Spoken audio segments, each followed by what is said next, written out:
It is always an honor and a privilege to have this type of conversation, to be with someone like yourself, man, all the way from California. First, let me say what's up to the one and only, the man himself, Eric Lawrence Frazier, who's taken time, by the way, out of his busy schedule. And for those folks that are tuning in, I'm not going to give you his backstory, okay? I'm going to let him, while we're in the green room, kind of talk to you and tell you a little about who he is, how he got started, and the journey he's on now. So what's up, Eric? Say hello to the happy entrepreneur family. Well, hello, everybody. And Jay, I don't have words to express how much I appreciate the opportunity to be with you on this platform. I am a follower. I'm a listener. I'm a student. You are the man when it comes to sales training and coaching. And so thank you for having me on the show today. And especially to those who are tuning in, we really appreciate your presence. And I know I appreciate it because I do a lot of what Jay does as a podcaster myself, producing radio shows and videos. So we appreciate anyone who would take the time to show up and listen, especially late in the evening. So by way of introduction, my name is Eric Frazier. I'm the president and CEO of The Power Is Now Media, and you can find me at thepowerisnow.com. We just celebrated 10 years of broadcasting, first beginning as a teleconference, and then to Blog Talk Radio, and then to video, Facebook Live, and YouTube, and magazines. And so we're a full-fledged media company, and on our way to 11 years in September of this year. In addition to that, I'm a vice president and mortgage advisor for First Bank. My license number is 461807, and I've been a banker for 38 years. 38 years I've been a banker. I've been a real estate agent for 28 years and a broker for 18 years. And so I know both sides of the business of lending and banking. And by the way, Jay, the views and opinions that I express on this show are my own and do not necessarily represent First Bank. Got to get that out of the way. I love how you say that, man. I'm looking now and I'm seeing where the sound is bouncing. It's looking good on this side. You're sounding good. Thanks for kind of telling us. But continue on, man. Thanks for telling us that these views are your views, hold solely by you. Yes. So important when you work in corporate America. You want to. They want to make sure that what you say only represents you.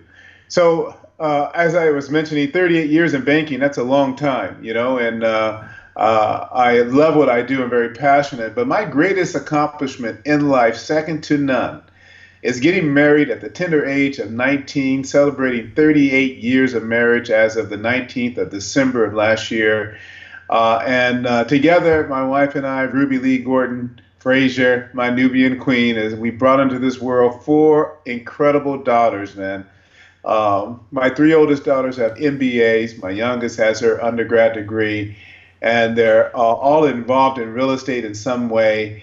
And I'm just so very thankful, number one, to have a partner that has been with me this long and to have some incredible kids. I couldn't get by without asking you, when you say 38 years of marriage, the first question that's come to mind, we'll get into how great you are. We're still behind the scenes, by the way. We haven't officially got started. We're just kind of having a conversation.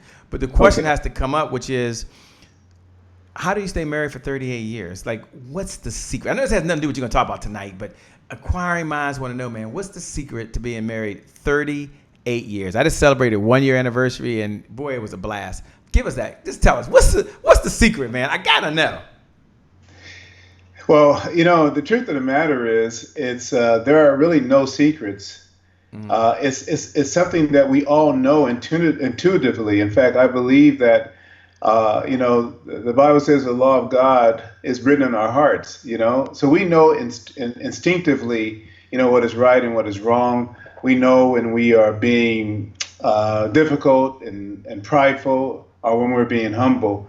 And I would say that for me, always being willing and ready and able to say I'm sorry, because I have learned in 38 years, I'm a very flawed, imperfect individual with a whole bunch of, challenges born out of the flesh, just from selfishness to everything. And so constantly recognizing my imperfection, being willing to apologize and just to say I'm sorry, and also not holding a grudge, and just when you say you're sorry, mean it, exercising forgiveness and that agape love that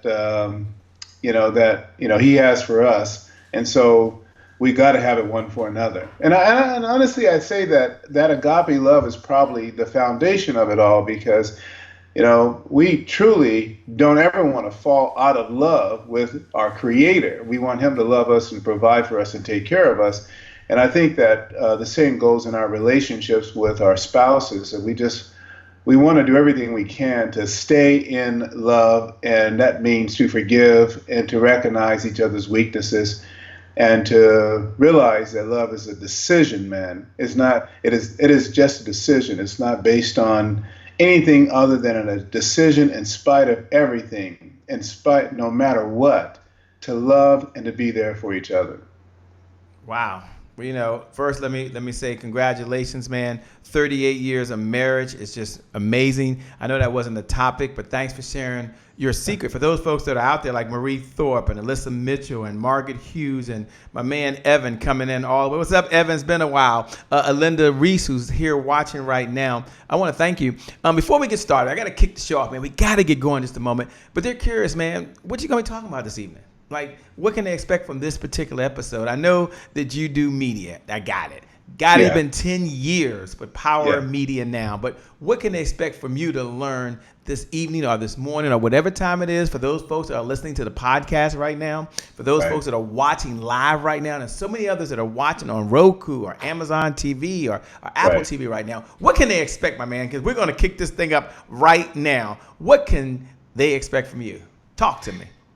Well, I hope to encourage and inspire everyone listening tonight on really taking the risk, because there are risks associated with media, but being willing to take on that risk of putting yourself out there, whether it be on online radio or live Facebook or video or writing blogs or and articles for other publications, but being willing to put yourself out there to establish your brand and your expertise. Because we live in a world today where, you are judged now by your online status. You're judged by your position, your status online, your brand online, and people determine your expertise by your brand online. And so how does one build a brand? How does one establish themselves as an expert? It is through speaking, teaching, and writing. And if you're not doing that online, then you're not really showing up and positioning yourself to receive all that is available to you. The online world. I mean, we just ended the Christmas season, record production, record sales. And every single business on the planet is trying to find some online strategy, realizing they're going to do more and more business online. People are reaching out to them. And for those of us in the service industry, where we're providing direction and information, we have to really show up online to show that we're capable of doing that. And I just love Facebook and online radio as a great medium to do that at such really very low cost. You just got to be willing to do it. Man, I love it. We're going to learn all about the online piece. Jessica Alexander said 38 years of marriage. Congratulations. For those folks that are watching, by the way, look right below the video. We're kicking off. I got to kick the show off, but we got someone, Eric Frazier, who's been married for 38 years. Do me a favor. Look right below the video and say congratulations. Look right below the video and say great job. Look right below the video and say 30 more happy years are on the way. But this morning, he's going to talk to you really about how you can use media to extend your brand, extend your message, reach your target audience. And then what happens on the back end of it, that he's using it to really grow his business. We'll learn all about that in the housing industry when we come back. With that being said, I'm getting the cue, man. I got to get going. Are you ready to get going, man? I'm ready.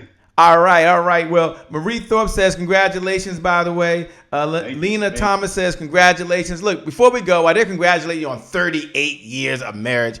I don't want to hear your big why. I know I'm coming, guys. I'm coming. I don't want to hear your big why, but tell me, what's your mission? What's your mission on this planet? Like, why do you exist right now? 38 years of marriage, I think you've already accomplished your mission. You know, that's a great question. And I have to tell you, I read a book a number of years ago by Rick Warren, The Purpose Driven Life. Sure. And if you haven't read it, I highly encourage you to read it, The Purpose Driven Life by Rick Warren. And I believe that my purpose, man, is to glorify God. Honestly, that is. And so in doing so, I'm not necessarily limited in what I do. But in anything I do to bring glory to God. Now, my occupation is in banking and real estate and media, but my vocation, my calling is to glorify God. And I try to do that and infuse Him in everything I do, in my messaging, in my selling, in my whatever it is that I'm doing.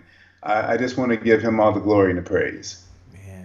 I don't know what better way to say it. With that being said, ladies and gentlemen, we're going to go ahead and kick this off. It's showtime. It's time to start the Happy Entrepreneur Show. We're going to get started in 5, 4, 3. I can't wait. 2, 1. Let's rock and roll. It's showtime, ladies and gentlemen. We're going to have some fun tonight. This is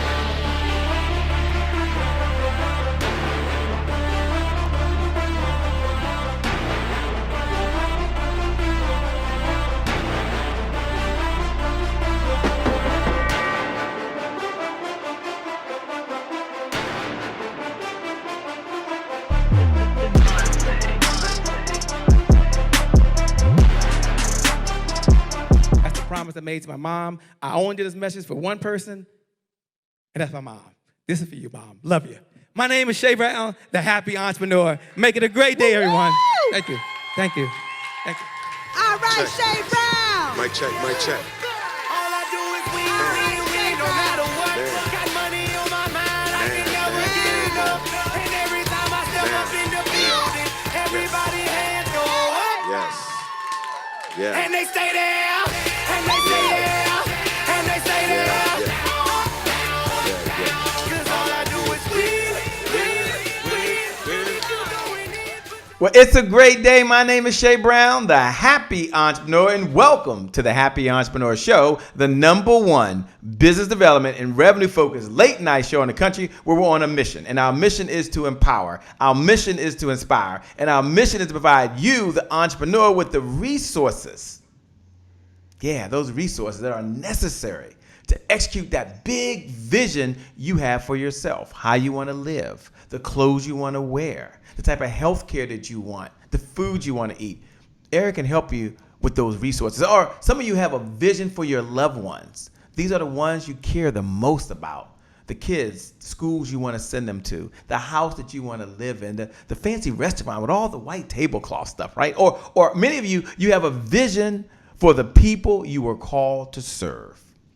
God's blessed you and I happen to be a Christian. Some of you may believe in a higher power or a destiny or luck or fate. I have to be a Christian. So God's giving you all the talent you need right now, and you've got a vision to serve people. He's giving you the experience. He's giving you the expertise. You just need the resources to do that. And this morning, this evening, this afternoon, whatever time it is for you, it's going to happen for you. So with that being said, let me welcome the man of the hour, our guest that's here this evening, Eric, and I keep saying Lawrence Frazier, but Eric Frazier, all the way from California. He's in the house. Look, I got one question for you as we get started, by the way. When you talk about media and you talk about entrepreneurship, tie those two together for me real quick, if you would, man, because this is what you've been doing. Well, again, thank you, Jay, for this opportunity to be on your show, and thank you for all that you do, the inspiration, the motivation, the education, man. You need to come on my show so we can share some of that audience and some of that information to my audience. Tying in media with entrepreneurship, back in the day before online media, what did we do? We knocked on doors. We made telemarketing calls, and some people are still doing those things. But the reality is that technology has changed how we conduct business, how we live our lives. I mean, I remember, going into the bank to cash a check or to make a deposit. My grandkids will never know what it is to even write a check or to go into a financial institution. It will all be online. I remember going to the grocery store and shopping, and occasionally we still have to do it for certain things, but most people I know are having their stuff delivered at home and ordering online. Yeah. So tying in media with entrepreneurship just means this is a new era that we're living in, a new opportunity for entrepreneurs to show up and build an audience, build a brand, and create an opportunity for themselves to not only just expand their business within their locality, but worldwide. I mean, the world has gotten smaller through technology and the advancements in the internet and websites and social media. In fact, just the other day, Facebook celebrated, I forget the number of years, but I mean, just imagine, man. I mean, it's like from iPhones to Facebook, where would we be if we didn't have those things today? And so we be where we were back when I was in school. We'd be picking up the phone, using cellular, and we'd be saying, "Can you hear me? Can you hear me now? Can you hear me? Can you hear me? Can you hear me Right. now?" I'm Right. just joking. I'm Exactly. joking. Look, one of the things that you've been able to do, and I want you to take a moment and talk about this, is you've been able to use media over the last 10 years to Right. kind of grow your business. And we're going to get into Right. you and what you do as a realtor and what you do on the mortgage side and how you help people build wealth through housing. But I want to take a moment and kind of tell us a little about that journey that you did. How did you get started in media? And what was it like when you first got started? You know, tell me how you got into this market. Well, actually, I stumbled into it. In fact, so in 2008, the great financial crisis was devastating, right? I was a branch manager with Chase, actually Washington Mutual at the time. And I'll never forget it, man, when we got the notice that we were shutting down. And I had to move my team. I was originating loans. I was a manager, and we were doing about $1.2 billion a year in production. And that all came to an end, and we had to move our team to Wells Fargo. And I was very fortunate that they followed me to Wells Fargo, my team of originators. And it was challenging getting started again. And with lending definitely being impacted because of the crisis, guidelines constantly changing, I needed a way to communicate to my primary customers, which were real estate professionals who were referring us clients who needed to get pre-approved to buy a home. I needed a way to communicate to them what all the changes were and that they were happening rapidly, from evaluation of property to underwriting guidelines. And so I needed a way to do that. And so I started doing teleconference calls. You can get a free teleconference line that will hold up to 1,000 people. And I started doing weekly teleconferences. My loan officers would invite real estate agents to join us on the telephone and to learn about what the changes were and the new opportunities. And then one of the biggest opportunities at that time, Jay, was REOs. So I worked for Wells Fargo and had the ability to introduce agents to the REO division and get them assigned accounts, or not accounts, but REOs to sell. And so the show became, the conference call became very popular. We would run out of room on 1,000 limit line to accommodate people who were calling in for information, and they were calling in all over the United States. And so after a couple of years of this, I needed a way to get more people on the call. And that's when I learned about Blog Talk Radio. And I knew nothing about Blog Talk Radio at that time. This is April of 2011. Oh, wow. And it was my first show, man, my first show on Blog Talk Radio. And it was all born out of the fact that I couldn't accommodate more than 1,000 people on a teleconference line. And that was a show or a call that I was doing every week. My first show, we had over 20,000 people listen in online. The next show went to 30. The next show went to 50. We were averaging like 60 to 70,000 agents and consumers listening on Blog Talk Radio. Well, fast forward, we have now over 1 million downloads on Blog Talk Radio. I'm syndicated to iTunes, TuneIn, Spreaker, Podbean. And it has just been it's been a phenomenal experience for me. I never had any intention of being on radio or online. Even the teleconference call was pretty boring. And it was, real estate stuff. Really, it wasn't entertainment. I'm talking about underwriting guidelines and loan programs. So you would think with that many people actually be interested, and sure enough, they were and still are. To this day, we probably average close to 80 to 100,000 listens every month on all the combined podcasts. Woo, that's amazing. Now, there's some folks that are out there like, wow, you had phenomenal success, and with phenomenal success and with growth like that, what were some of the challenges you had as an entrepreneur? Because you were doing this show, but yet you're still balancing your work life. You're a gentleman, and those folks, you'll read his bio. He has a few letters behind his name. He's a guy that's in business. He gets it. But I'm just curious, what were some of the challenges you had as part of that growth that the everyday entrepreneur, while they may not be growing in the media field, they may now have moved from just a mom and pop shop or from their room, and now they're in a bigger room, but they got other people they're responsible for. So what's my question to them that can help the entrepreneur, you listening right now, is what were some of the challenges you had with that type of growth, and how did you handle it? I know there had to be some changes. I had quite a few challenges. And, when you go into Blog Talk Radio, in fact, anyone, if you're online right now, you can go there, blogtalkradio.com, and they actually have a free page. I mean, it costs you nothing to get started, literally nothing. But you get a blank slate. And then you can pay money, different levels up to the pro level, which I have, and get additional, hard drive space and additional, benefits with that. But it's something everyone can use. But what they don't tell you is, how to do a show and how to set up the branding, the graphics, and how to get the intro music and the outro music, and how to create commercials. And because, if you're like me, man, I really want everything to be professional. I don't want to just show up and just start talking. I want to be like you, Che. Look at your site here, man. It's professional. Your layout, you're using Skype, you have green screens, and I had to learn all that stuff while at the same time trying to run a business. And it's tough. It's tough. And so you don't want to be faced with, I mean, my number one priority every day is to close loans and to put people in the houses. That's my number one priority. But at the same time, I have to realize that the long game for me is to continue to build my brand so that people are calling me and I'm not always out there hustling, trying to get the next transaction.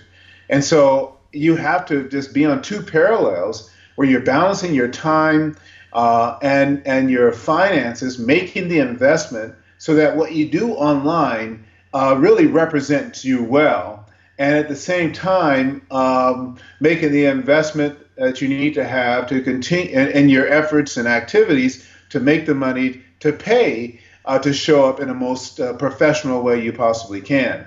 And so with Blog Talk Radio, man, I had to go online, and thank God for virtual assistants, and God bless the Philippines and India, because I was able to hire a lot of people to help me along the way that brought these skills that I didn't have at the time to produce a professional show. Mm-hmm. And so I have a whole team now of editors, video editors, audio editors for the radio show, graphic artists for all my posts and everything. I have writers and copywriters, and I have everything now.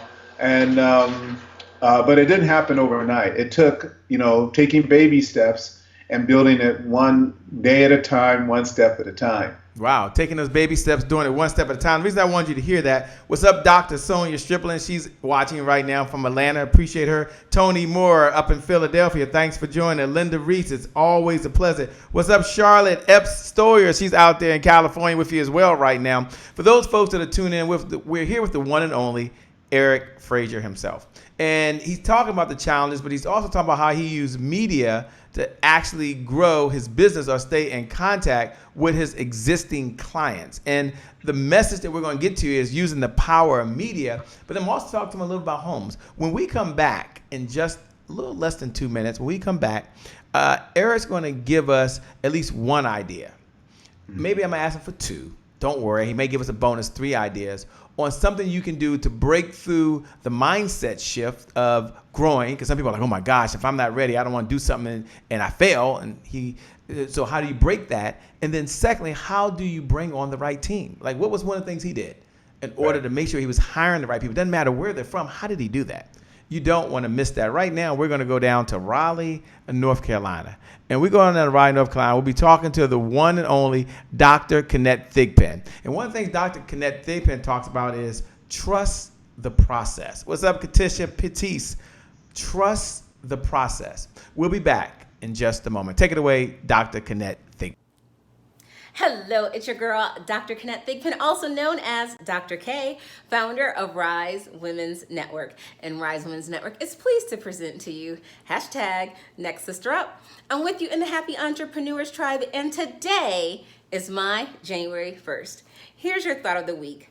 Trust the process. You see, when you trust the process, you are committed to sticking to the plan. Despite the challenges, despite feeling uncomfortable, you stick to the plan because you know that there's a divine plan moving in your life.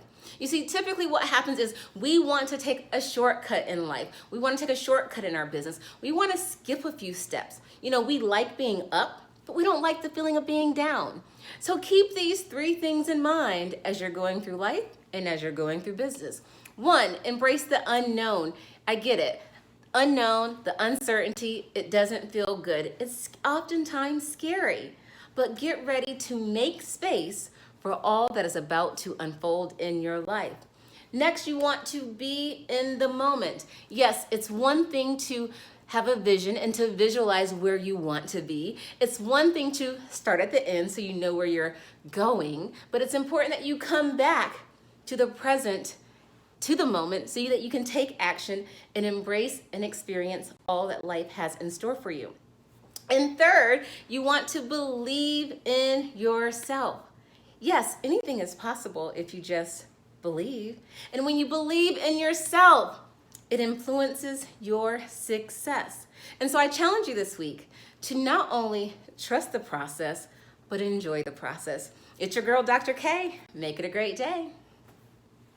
Well, it's a great day. My name is Shay Brown, the Happy Entrepreneur, and welcome back to the Happy Entrepreneur Show, the #1 business development and revenue-focused late-night show in the country where we're on a mission. And our mission is to empower, it is to inspire, and it is to provide you, the entrepreneur, with the resources necessary to execute that big vision you have for the people you were called to serve. And this morning, this evening, this afternoon, tonight, whatever time it is for you, wherever you are in the world, Eric Frazier showed up for one reason and one reason only, and that's to provide you with the resources. And he was talking about the power of media. He was talking about some of the challenges he had going into it. And I asked him the question. I said, talk to us about mindset, about belief, and how do you break through that barrier? Because when you're breaking into something new, or he and I had a conversation earlier today when he was in the car driving down he wasn't driving, he was in California traffic. He wasn't really driving, he was moving along. And we talked about how the NFL has changed and how mindset has changed and how now quarterbacks can score 44 points a game. And we just got into this whole conversation. So you could be a seasoned professional and you got to shift your mindset, or you could be new to something, you got to shift your mindset. So what's my question to Eric? Eric, what do you do to actually be able to shift your mindset? And then how do you make that become a reality so it doesn't hold you back? Great question, Jay. And, I have to say for me is I had to believe, and maybe that's the product of being the oldest of 7 kids. My parents instilled in me a self-worth, a value. And as a result of that, I was a leader from being the oldest in my family, and I've always been a leader, but I have this faith in myself that is a result and a faith in my God. Because I believe that, I believe the scriptures, when it says that I'm perfect, I'm wonderfully made, I am in the image of him, and I have everything I need to be successful. So it's an extraordinary faith in just in yourself. And that faith then is what empowers you to persevere and to deal with disappointment and setbacks, because they're just simply the universe pointing you in a different direction to go, not telling you to stop or to give up or to cry or to moan, but to keep pushing forward, perhaps in a different direction or making some adjustments, because failure is not an option. And there is always a solution to every problem. You may not like it, but there's always a solution to every challenge that you're facing. And being willing to embrace the challenges and all the experiences that those challenges will teach you, and realizing that you're in a journey, a lifelong journey that full of lessons that is just making you better and better every single day. I am not the same person today at 57 years of age that I was even 5 years ago, 10 years ago, certainly not 20 or 30 years ago. I have evolved, and I continue to evolve because I believe God has just placed in me and all of us that ability to evolve. He's equipped us to evolve to meet the challenges that business, life has to offer. And for me, it's just not quitting and not giving up, believing I can do it. And in the game we were talking about, Kansas City, this is not, in the Super Bowl, they fell behind 10 points. It's not the first time. In the postseason, they fell behind on 3 different games, at least double digits, and they came back. And that was that extraordinary faith that they can do it, belief in themselves and belief in their team. And so I have faith in me. I have faith in my team, of all the individuals around me who are supporting me, to continue to do what I'm doing, everything that I'm doing. And each year, each day, just getting better and better at it because of that faith being that driving force. And not only that, but I realized that I can't put any limits on myself. I have no idea. Had you told me, Shay, 10 years ago that I have, millions of listeners on Blog Talk Radio, or if you had told me 10 years ago that I have a national magazine with over 1 million readers, or that I would have, that I would be doing live TV online on Facebook 3 times a week, I would have told you, you are absolutely crazy. I'm a right brain finance guy, putting together loans. I don't know anything about media, but look what God does. I mean, I give him all the credit, man. It's just being willing and being open and being willing and not afraid to fail, but to look at failure as just simply notifications of adjustments required in what you're doing, and to keep pushing forward. That makes a lot of sense. You talked about changes in the industry. You talked about having the right mindset change. I know you're in the loan business, and you're also in the housing business as well. Talk a little bit about how you've seen a shift and a change in that industry, and how that's applicable to the entrepreneur that's listening today, because change is an industry. As you mentioned, just a year ago, if you had talked about the changes that we see now, that I'd be able to walk around and have these AirPods in my ear with no wires. Like back in the day, to have a headset that you could hear was cool, but to have AirPods with no wires in them, to me, that's still beyond me. I don't know how it even works. Don't care how it works. I just know open it up and it connects. My question to you is, what have you seen change in the housing industry, and then how does that relate to entrepreneurs today? Well, in addition to being the president of and CEO of the Powers Now, a media company, I'm also a vice president and mortgage advisor for First Bank, and my license number is 461807. The views and opinions that I express today are my own and do not necessarily represent First Bank. The industry has changed drastically. I remember when I started in 1981, we were handwriting and typing up loan applications, and we were actually responsible for doing the evaluations on properties and typing up loan documents and everything, and the process would take a while. Today, we can do a loan from start to finish in 15 days. Technology has changed the game completely. And with that, though, the need for housing is extraordinary, especially here in California. California has a population of 40,000 and is projected 40 million right now, and is projected to be 50 million by 2050. There's a shortage of housing, and as a result of that, we're seeing property values, and not just here in California, but across the country, continue to rise at extraordinary rates. Now is the time to build wealth. And what I'm seeing is that many people, especially minorities, are not taking advantage of this opportunity. But what's happening here is we're seeing that African Americans and minorities in general are representing a larger and larger share of the homeless population, are those who are in the renter population. And it's kind of it's a sad situation because the only way that most people, particularly minorities, are able to build wealth is through owning real estate. We don't have the discretionary capital to be involved in stocks and bonds or oil and gas or commodities where you can afford to lose. But we do have the capability of acquiring real estate with no money down. And just about every state has a housing finance agency that will give you the money for a down payment and our closing costs to buy a home. And we don't know about it. People don't know about it. And they're paying thousands of dollars in rents and being displaced because their income is not able to keep up with local rents. They can't live close where they work. They have to continue to drive further out just to rent. And they don't know that the ability to buy exists for them right now. Right now, whether it be California or any state, there are programs that are able people to buy a home right now. So I'm seeing that right now, most people who are not renting or are not owning don't do so because they don't know. And so I see the platform that I'm on as a vehicle to share that information. And I do that every Tuesday night live on Facebook. I do it on the radio. And I try to get the word out because this represents a huge opportunity. As a professional, I mean, the more people rent, the greater opportunity is for me to help them become owners. And that's how I make my living. And because of technology, the ability of people to do it completely online, not have to fight traffic to come to the office, to have the conversation by Zoom video or FaceTime. It's technology has made it easier for entrepreneurs to reach to the clientele out there, the customer, and to help them, invest their money in real estate and to start building wealth.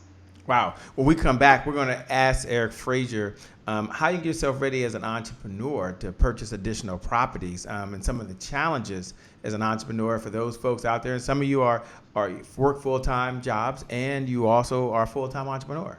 And some of you are a full-time entrepreneur. So when he comes back, I'm going to just ask him based on what he's seen, what are some things that we can do to get prepped? Credit, I'm only probably speaking for myself. Sometimes credit's not where you want it to be, right? And other times the income fluctuates. And so just a conversation around credit, credit for the business, and credit helps you move towards being able to purchase a home or purchase a second piece of property or purchase a third piece of property, or maybe go in with a group of folks, which we did as part of Running Club, and someone else formed the LLC and it bought some property. So it was kind of interesting how that worked. But I'm going to ask Eric what he's seen, and what I want you to get around, what I want you to walk away on the next segment from is, this is what you need to do to prepare yourself financially. This is what you need to do to make sure your credit score is where it needs to be. These are some do's and some don'ts. And he's a person that's seen it on both sides. But before you can even, some of us, not all of you, some of you are like, hey, I can go get a house today, Shay. It's not, that's 5-minute segment may not be for you. But for someone else, you're like, yeah, how can I use other people's money to do that? I heard about it. I know about it. Intellectually, it makes sense. But Shay, guess what? Truthfully, I just got my own property. I ain't even bought a second one. So we get back, and those are some things, some questions I wanted. It has nothing to do with Power Media One, but it has so much to do with you having resources. And I'm going to ask him, how do you leverage a home as an entrepreneur anyway? You don't want to be on the street. So I don't know how he does it. That's his job. Let Eric worry about that. When we come back, you don't want to miss it. I'm telling you right now, he's been married for 38 years, so he's doing something right. And this is one of the things. We're going to go over now to Cynthia and James Green. And one of the things I like about Cynthia and James Green is they talk about, being married, you got to stay committed to the process. And when he comes back, he's going to give us a process that we got to stay committed to. James, Cynthia Green out there in Laurel, Maryland, take it away. Hello, everyone. everyone. We are so excited to be here in the Happy Entrepreneurs Tribe. We are James and Cynthia Green with Marriage Built to Last, your marriage and relationship visionary strategists. And we're here to give you this week's Thought of the Week because guess what? Today is your January 1st. Yes, and we're talking about power couples with a power vision. You have to have a powerful vision. And we talked about clarity, how you have to be clear on your biggest dreams, your biggest goals, what you want to achieve. We talked about purpose, which is a source of your passion. And you have to have a purpose on why you're together and what you're going to do together to grow, to go that level to level to level. And then we talked about your goals. What do you want to accomplish? Once you discover the process, once you discover your passion, once you discover your vision, now we're talking about being committed. That's the thing. You have to be committed to what you're going to do, committed to each other, committed to the process. We talk about the passion, the clarity, but it's all about vision. Where you're going, do you see it? And we always say you have to see it before you see it or you'll never see it. You have to see it, you have to have vision for it and stay committed to that process before it's manifested, before it comes to pass, or you'll never see it. See, the thing is that once you stay committed to each other and to the process, that's how you grow together and that's how you get to that next level because, it may take some sacrifice. And let me tell you, it may take sacrifice. But remember, sacrifice leads to success. How can you be successful if you don't stay committed to the process and committed to each other? The sacrifice, it leads to success. And that's your way to be successful. So we want you to remember to stay committed to the process, to your goals, to your dreams, find your purpose, get clarity on it, and then that'll allow you to go to that next level together. That's right. We are James and Cynthia Green of Marriage Built to Last, your marriage and relationship visionary strategist. And we always want you to remember, if you build it, it will last. And we're talking about building it the right way, together. Now, Shay, back to you. Well, it's a great day. My name is Shay Brown, the Happy Entrepreneur, and welcome back to the Happy Entrepreneur Show, the #1 business development and revenue-focused late-night show in the country. We're on a mission. That is to empower, that is to inspire, and that's to provide you, the entrepreneur, with the resources necessary to execute that vision you have for the people you were called to serve. And I'm asking Eric, who's the founder of Power Media Network. The power is now. Oh, the power is now. Sorry, the power is now. Over 1 million plus downloads. Has a blog show that's been going on for 10 years. But he also is someone who's certified in the area of being a realtor. Also someone on the finance side, and so on the mortgage side of it. And I asked him a question that you may not shout about right now. This might not get you up and shouting. It's a conversation that's uncomfortable, even for myself, when you start talking about credit, you start talking about making sure you can purchase and leverage other people's homes or buy property and do it in a way that protects you as an entrepreneur. And so Eric, if you can, take a few minutes and break down, as an entrepreneur, what are some of the best practices that you can do to put yourself in a position to be able to do this? And then on the other side, and it's a two-part question, you can handle it. And on the other side, if you've found yourself, it's probably just me, a little bit behind on some credit cards because some bills didn't come through as an entrepreneur. You found yourself a little slow paying, and it's just me. I'm sure it's not you out there watching. What are some things you recommend to kind of get the credit back in place to put you in a position to be able to leverage and buy, sell, or rent additional properties other than where you're living now? Okay, great questions here. So let me start first with just being an entrepreneur. Keep in mind that if you want to be in business, your aspiration should be to have a successful business. It means that you're filing your taxes on time every year, that you're showing income, that you're actually making money. To purchase a home, we will average your income for the last 2 years. And so if you're a corporation, and you're paying yourself a salary, you need to do that. If you are a Schedule C, a sole proprietor, and you are paying yourself a salary, you need to do that. And it needs to be reflected that you're actually making an income in addition to the business sustaining that income, being able to sustain the income that is paying you. So that means a tax return that shows profit.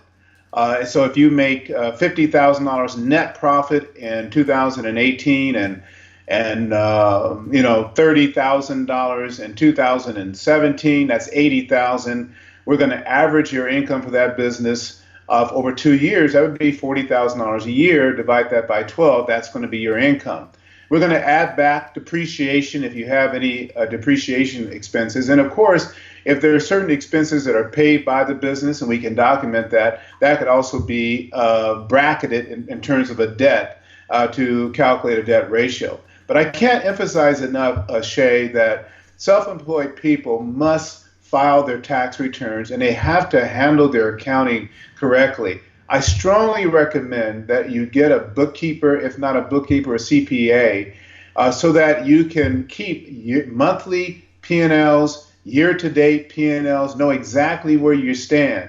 And what I've done, in fact, last year, I did this for a number of real estate professionals. When they brought me their tax returns, they wrote off everything, including the kitchen sink. And so they showed no income whatsoever. They didn't have to pay any taxes, but they didn't show any income.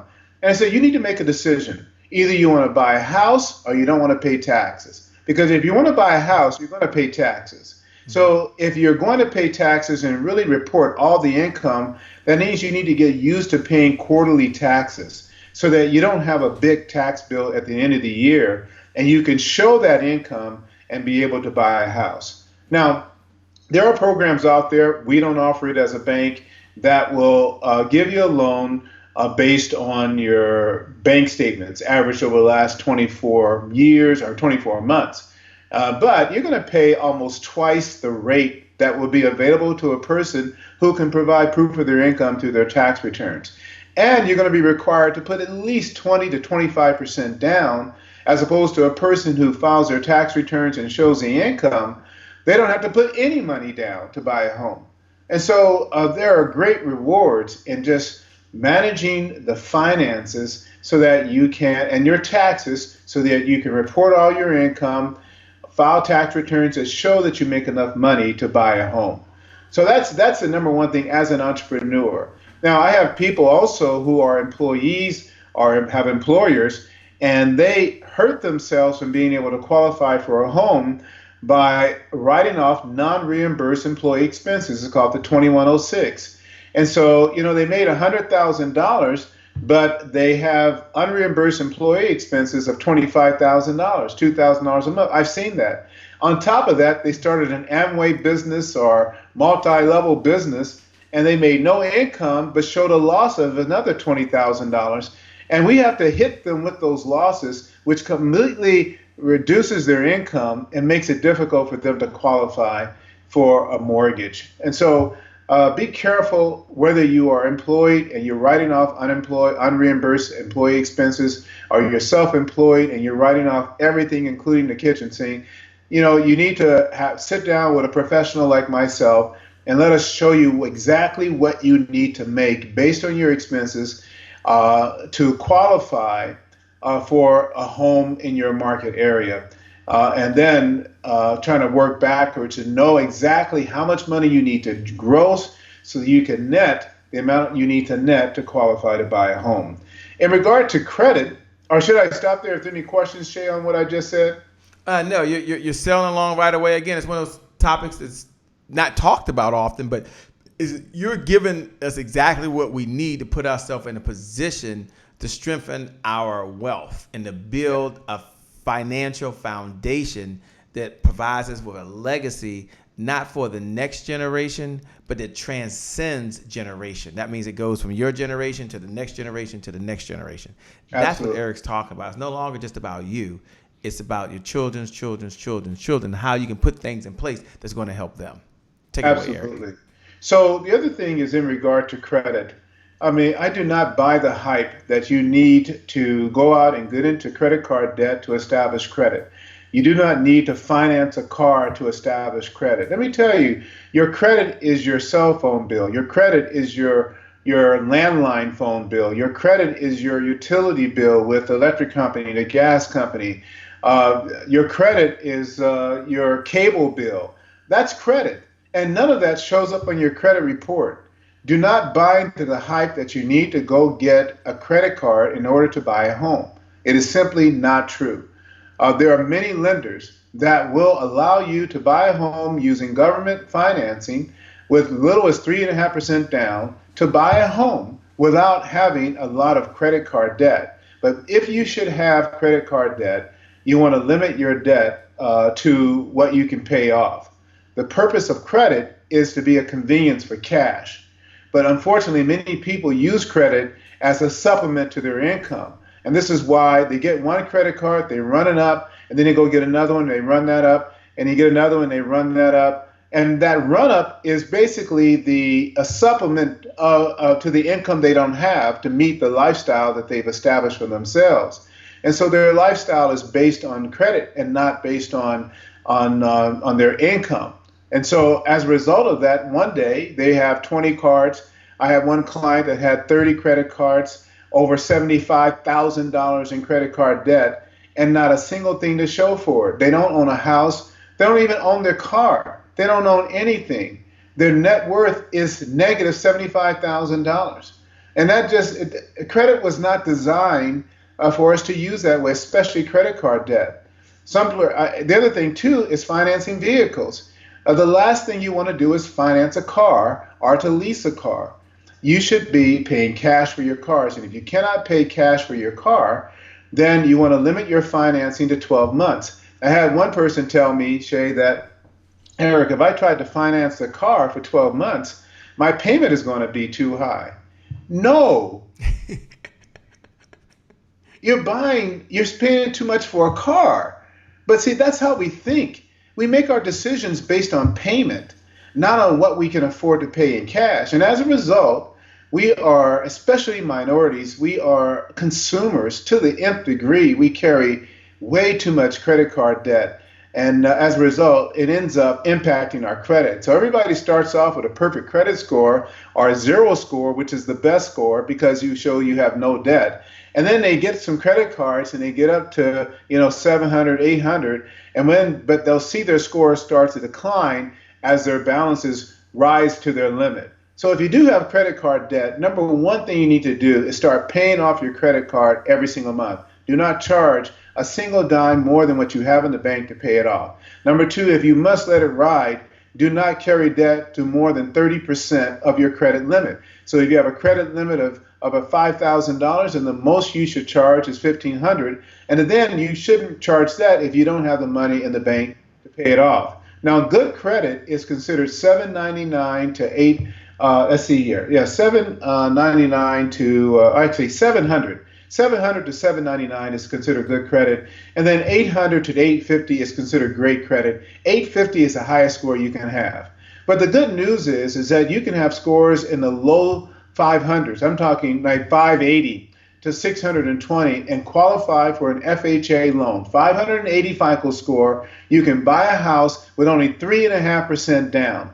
If you had 640 FICO score, I know of programs that will give you the down payment, that 3.5%, they'll give you a loan for that down payment. And if you are a first responder, they'll give it to you. You don't even have to pay it back. And then if you have a FICO score in the 660 range, well, there are programs that will give you the down payment and the closing cost to buy a house. So credit scores are very, very important. And if you can just manage your credit wisely, if you have it, keep your debt down or at zero, do not charge more than 30%, and do not use credit cards just indiscriminately. The most you need is 1 to 2 Visa cards, and that's about it. And you don't need department store cards at all. Throw them away.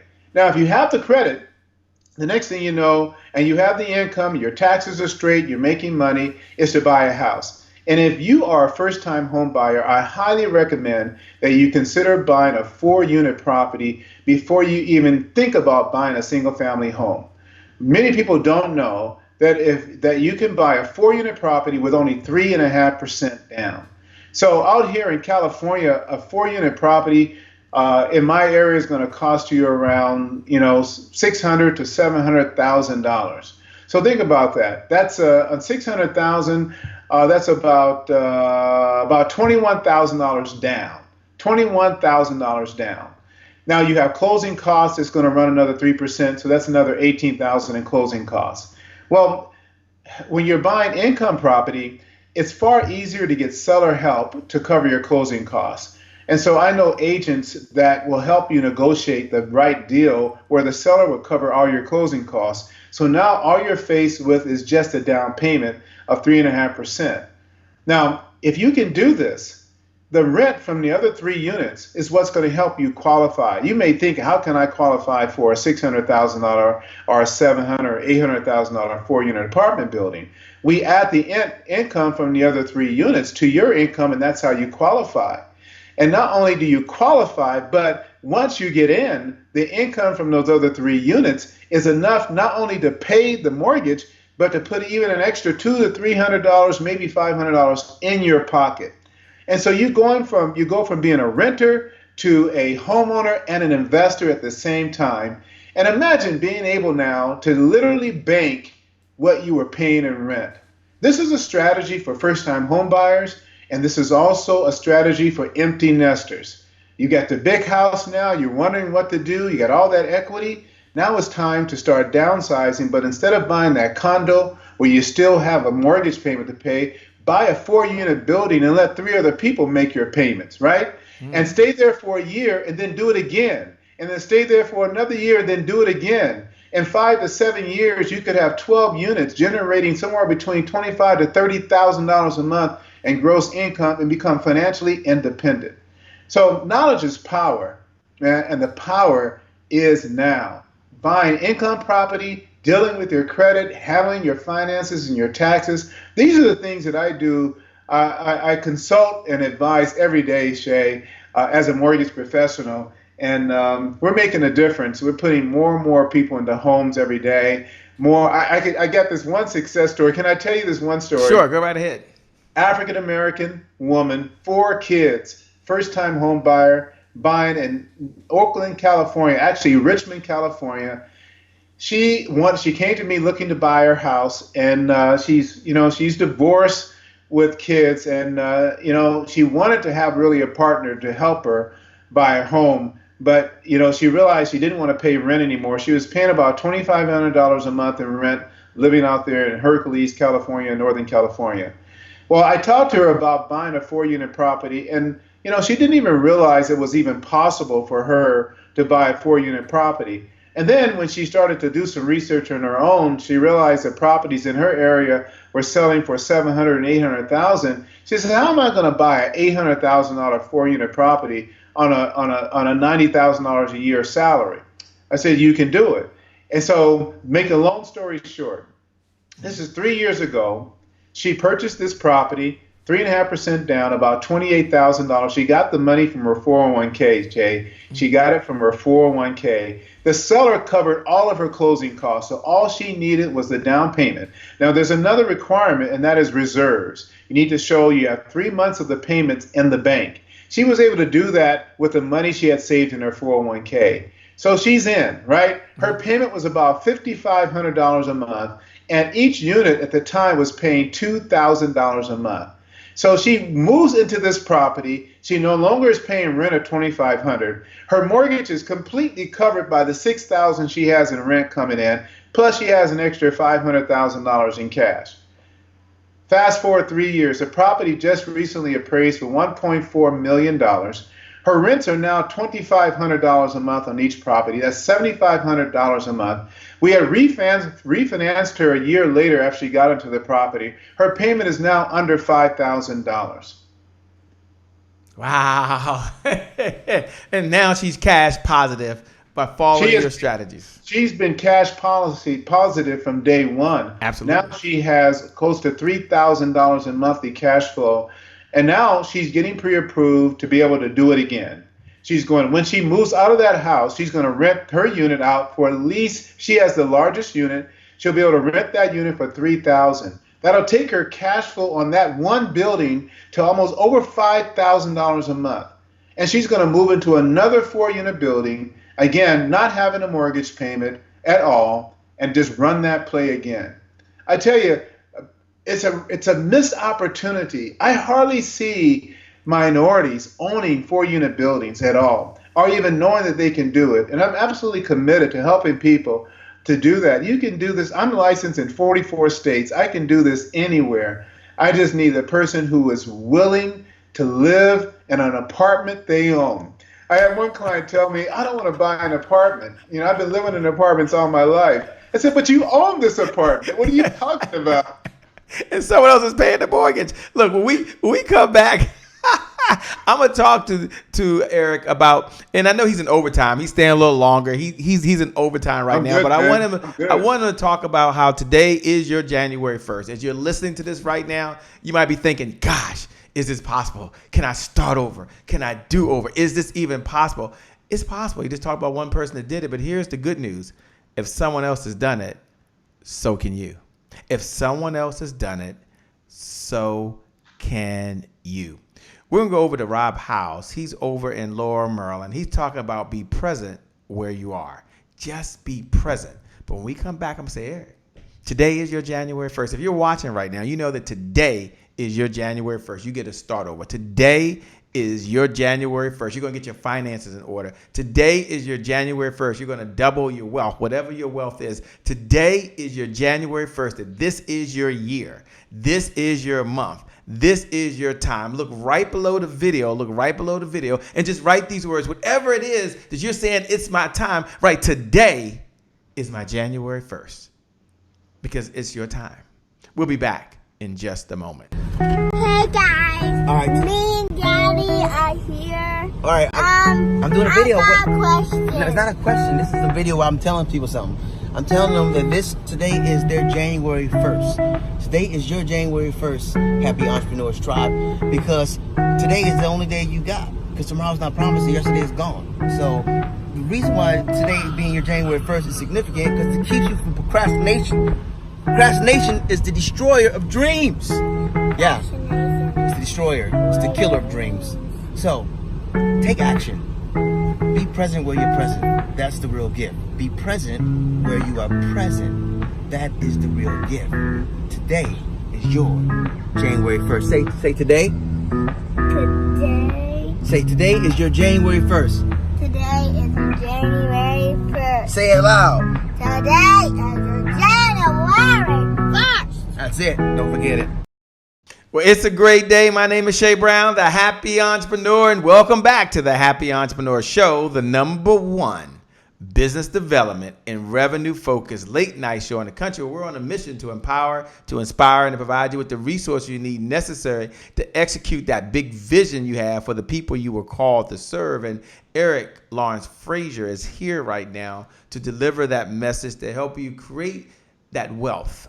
Not talk about the wealth, not believe in the wealth, not dream about the wealth, but actually some steps you can do to create the wealth that you need in order to help support the causes that you believe in. And that's very important. And so here at the Happy Entrepreneur Show, we have a core belief, Eric. It's one of our values. And our values, a core belief is that today is my January 1st. And that throughout the day, you make a number of different decisions. And whenever you make a decision that can change the trajectory of your life, that's a January 1st moment.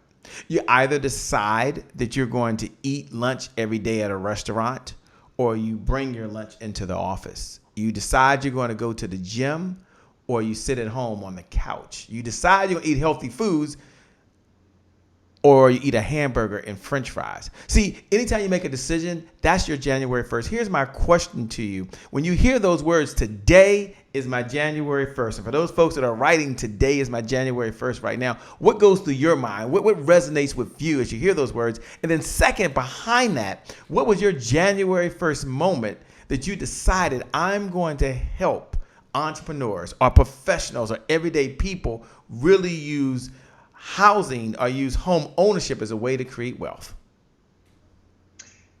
Che, first, man, I love that.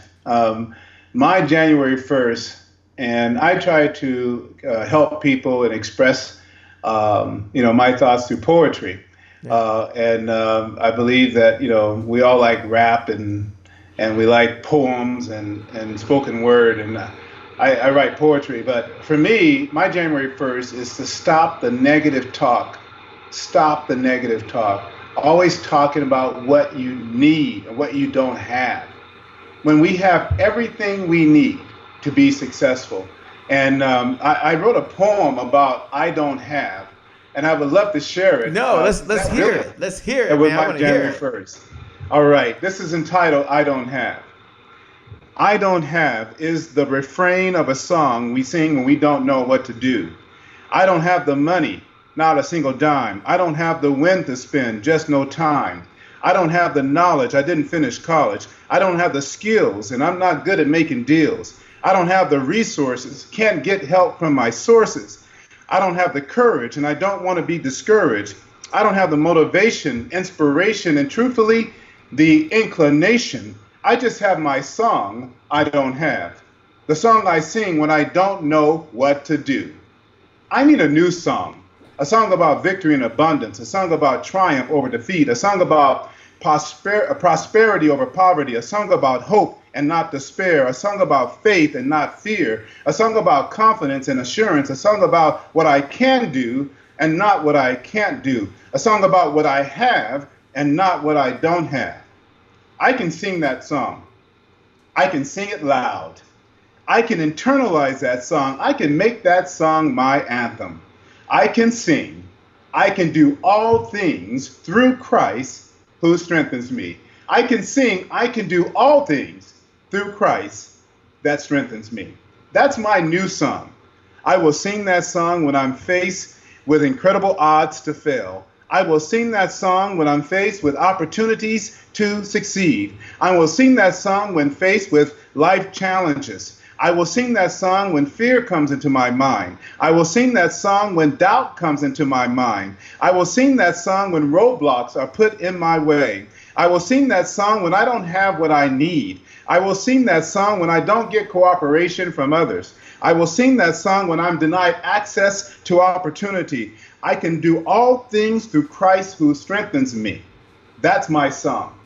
I love that song. It gives me strength when I'm weak. It gives me confidence when I need it. It gives me the insight that God is in control of my life. It gives me faith to know that He knows what I need before I even ask. I got myself a new song. I'm not singing that old song anymore. How about you? I love it. I love it, man. That is powerful. And you wrote that yourself. Is that correct? Yes, that is sir. your poem. Yes. Those are your words. Yes. Those are my words. Yes, sir. I have a book of poetry that I've written, and it'll be coming out very soon. This is one of three. This is called Ice Cream, and this poem is in that book. And hopefully, within the next couple months, these will be available on Amazon and also on our website. So Wow, for me, man, I love that. for me, just stopping the negative talk, about what you can't do. If you're going to start bringing your lunch to work, then just start doing it. Don't come up with excuses about doing it. Just start doing it. Or say, well, I would go to work, but I don't have.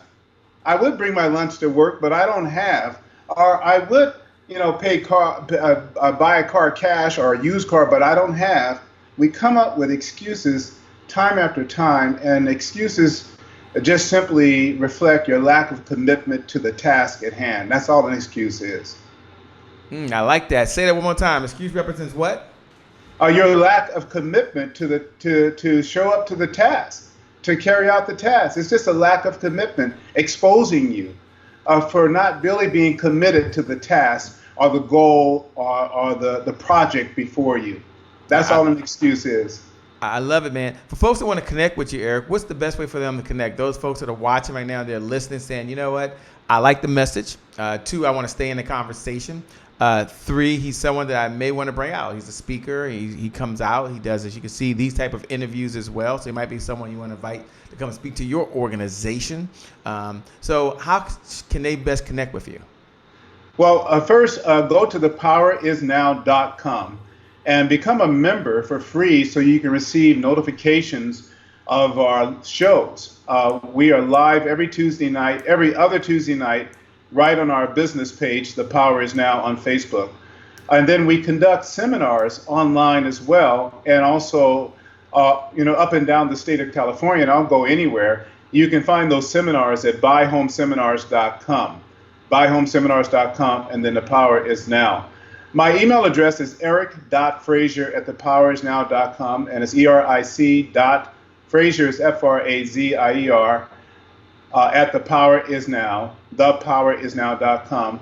And you can reach me by telephone at 714-475-8629. That's my direct cell number. You can get me directly.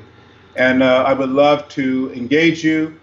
Please check out our magazine. We're celebrating Black History Month, and we're a couple of days late in releasing it. It'll be up tomorrow, Shay. And I want everyone to check it out. It's on our website, thepowerisnow.com. You can look at the January issue, but the February issue should be out tomorrow. And we are celebrating Black History Month, our leaders, and I blog a lot as well. And so I'll be writing all this month about the challenges and the victories that we have in our community. Man, you're doing some powerful things. When we come back, I'm going to encourage you all to connect with Eric Frazier. Do that right now. Become a member. There is no cost. You can go to thepowerisnow.com. Thepowerisnow.com. We're going to take a 2-minute commercial. We're going to go over to Delano A. Johnson. He's up in New York, New York. He talks about, I refuse to live talented and broke. I refuse to live talented and broke. And we come back, I'm going to ask Eric if he'll give us his final thoughts that empower you, to inspire you. He's in triple overtime, by the way. Sometimes we have an overtime, and then we have a double overtime. And then I have someone else who's like a peer that's on the other side. He goes into triple overtime. He's like, hey, Shay, I'm just getting charged up. The juices are just starting now, and it's all good, baby. It's all good. And we appreciate every single one of you watching. But I'm going to tell you, you don't want to hear his final. You don't want to miss his final thoughts. We'll be back in just a moment. Delano A. Johnson, take it away, man. I refuse to live talented and broke. We'll be back in just a moment. I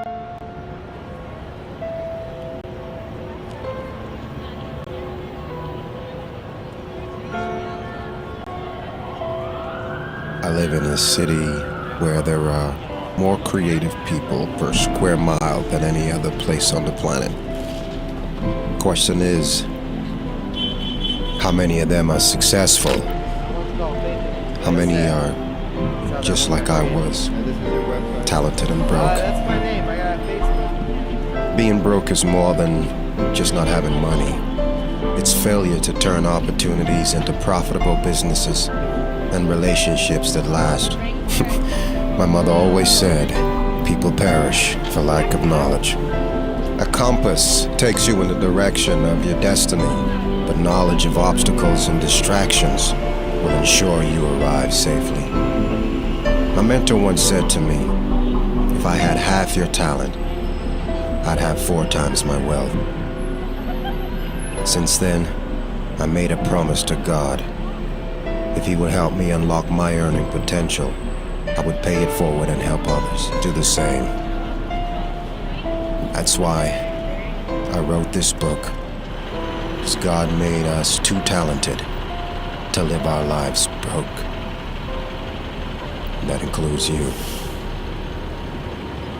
Well, it's a great day. My name is Shay Brown, the Happy Entrepreneur, and welcome back to the Happy Entrepreneur Show, the #1 business development and revenue-focused late-night show in the country, where we're on a mission that is to empower, it is to inspire, and it's to provide you, the entrepreneur, with the resources, isn't that cool, that you need to execute the vision for the people you were called to serve. And one of the things I hear often is that in order to be a leader of many, you must be a leader of one first. And isn't that what Eric talked to us about this evening? How we can be a leader of one, ourselves first, our own household first. Then we can go out and we can save the world. We can do so much more for others. I realize someone saying, Shay, money is not everything, but I will share that cash flow solves a lot of problems. And I will share that the more money that you have, the more good you can do in the world. I'm not saying you can't do good without money, but when you have more cash flow, you can serve more people, or you can write the check to support those causes and beliefs that you have.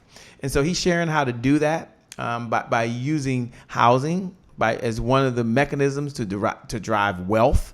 He shared that in a very, very methodical way, not in the way that we've heard, not on an episode like this. And I want to thank him for that. Eric, let me first say that you're amazing, man. That you're incredible. I appreciate you, one, driving in LA or California traffic to be here with us. I appreciate you giving us so much time before we started. Eric didn't ask me for a Cash App payment. When I asked him if he would be on here, he didn't ask me for a PayPal payment. He didn't say, Shay, can you swipe a credit card or send me an ACH? He just said, I will be there. And so he has a heart to give. He has a heart to serve, and he's done it for you this evening because he believes in you and I believe in you. And I say that in all fairness because he doesn't have to do that. One of the things that Eric knows is that every one of you watching around, every one of you listening, you can all put more money in your bank account. No matter what you're doing, you can always make more money, but you can't make more time. And he's given us the most precious resource he has, which is his time that he can't get back. So let me say thank you, Eric. We appreciate you. For everyone that's watching out there, you can look right below the video and you can give Eric a digital applause. How do you give a digital applause? You look right below the video and say, thank you, Eric. We appreciate you, Eric. Great job, Eric. You did wonderful tonight, Eric. That's a way of just showing your appreciation and give him a little happy entrepreneur love. We're going to have him back. Don't worry about that. We're going to ask him if he'll share some of his great content. Don't worry about that. But right now, I'm going to ask Eric if he'll give us his final thoughts, his closing comments that he has. And once again, man, I appreciate you. Thanks for hanging in there, and thanks for being part of the Happy Entrepreneur Show. We appreciate you. Che, first, I want to thank you. I feel honored to be in triple overtime and to be on your show.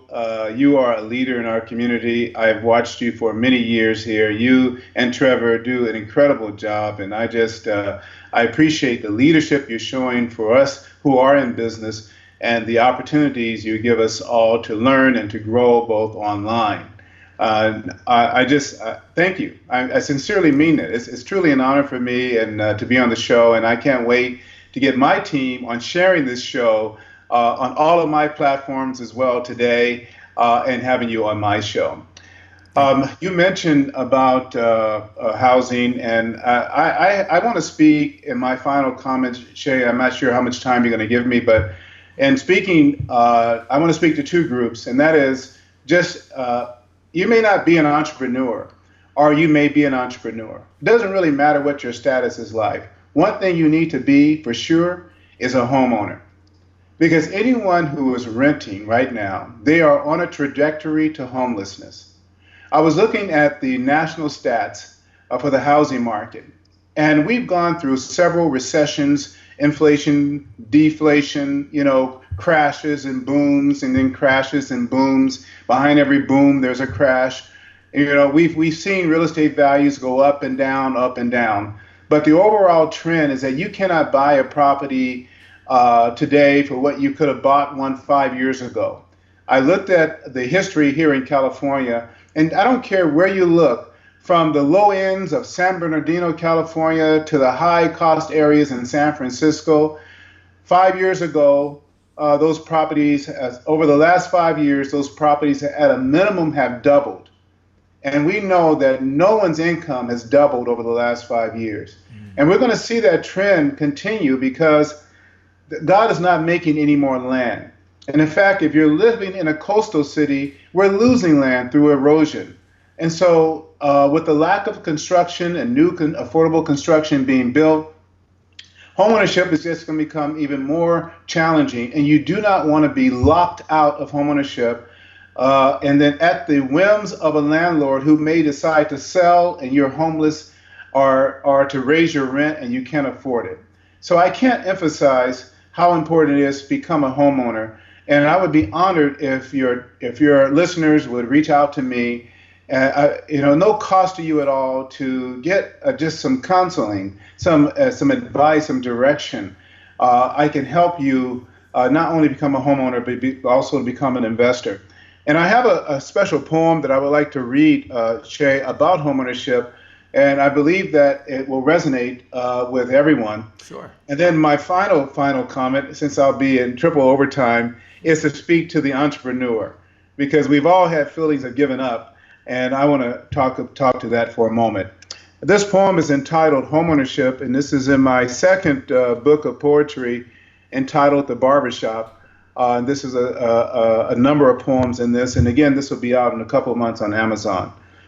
Homeownership.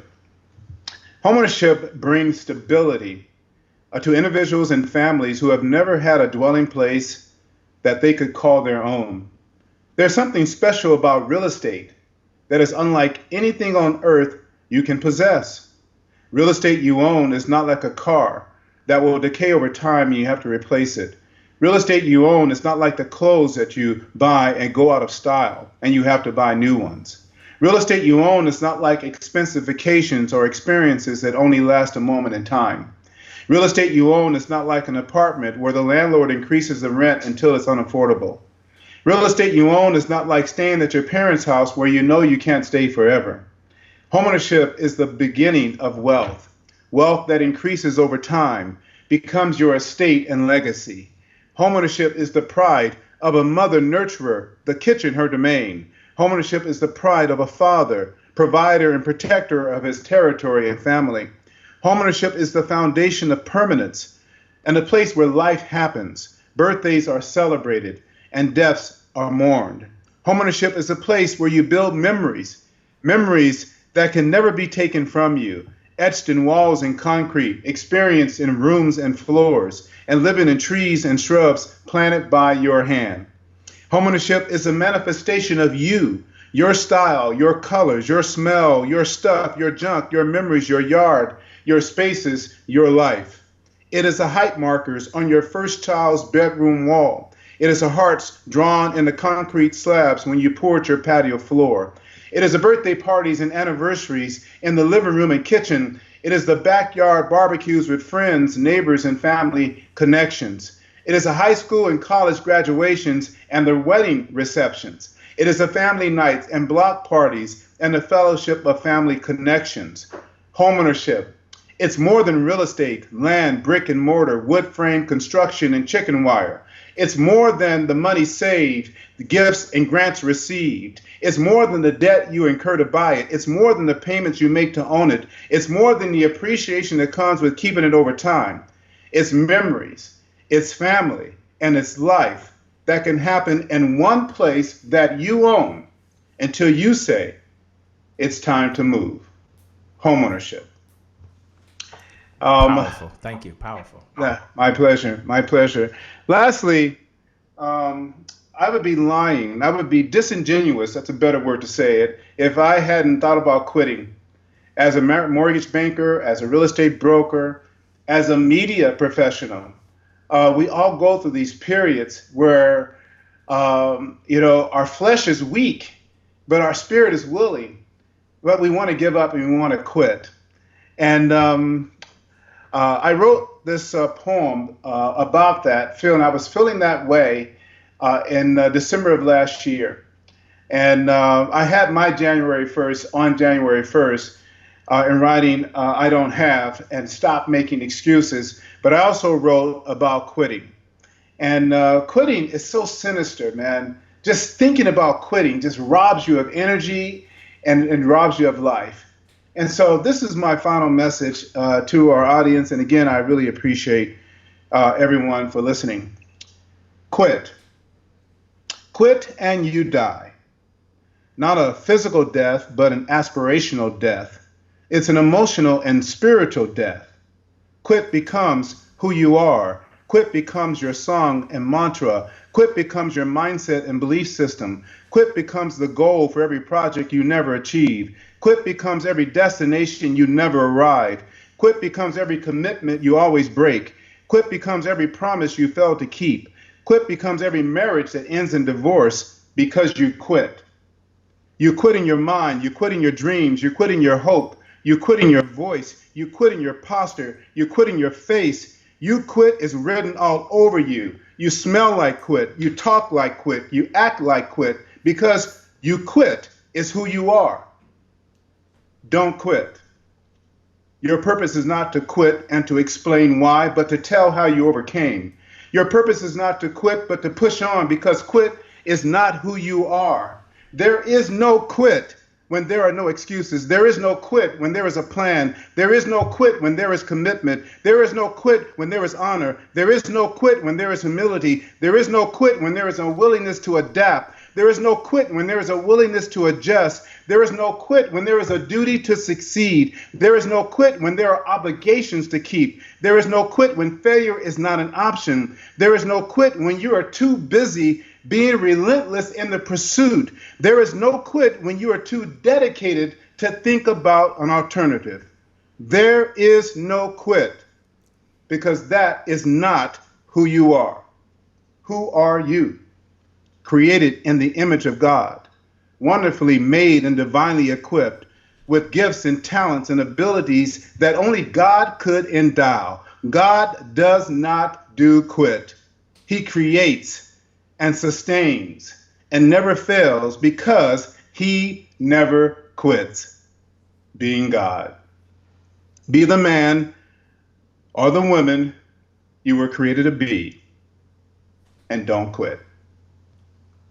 Don't quit. Powerful message. Way to close it out strong, my man. Again, you're amazing. For every single one of you who watched out there, we appreciate you. For all of you who made comments out there, we appreciate you so much. Thanks for sharing it. Thanks for being part of this. Thanks for showing up. Thanks for being who you are. Thanks for all the hard work you do every single day. And here's what we know about you. You're a winner. We know that you're a champion.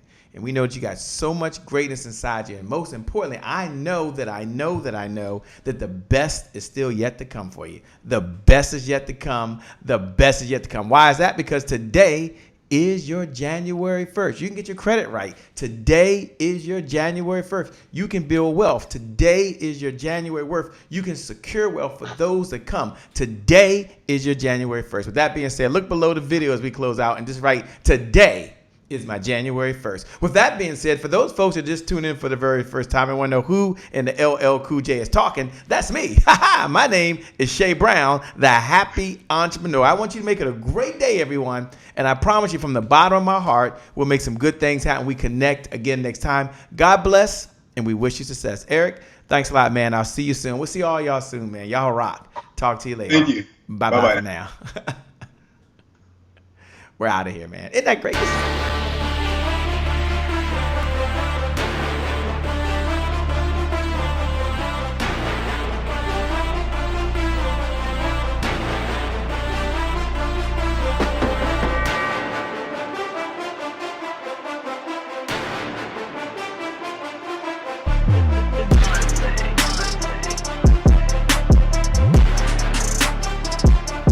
Promise I made to my mom. I only did this message for one person, and that's my mom. This is for you, Mom. Love you. My name is Shay Brown, the Happy Entrepreneur. Make it a great day, everyone. Thank you. Thank you. Thank you. All right, Shay Brown. Mic check, mic check. All I do is win, no matter what. Got money on my mind, I can never get enough. And every time I step up in the building, everybody hands go up. Yes. Yeah. And they stay there, and they stay there, and they stay there. Cause all I do is win. Yeah. Thank you. God bless.